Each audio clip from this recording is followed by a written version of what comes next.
Good afternoon, ladies and gentlemen. Today is October 24 and we are here now at the Paradise Island Paradise or Paradise Island.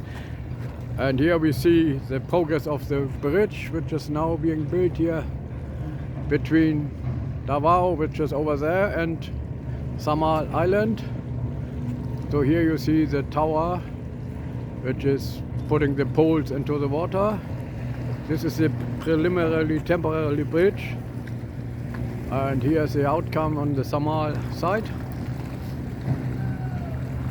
and this is the resort, Paradise Island.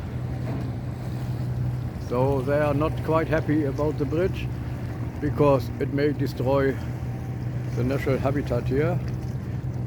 So there are also some divers who have a look at the fish and corals. And over there in the background you see the car ferry between Samal and Davao City. Okay, thank you very much for your patience.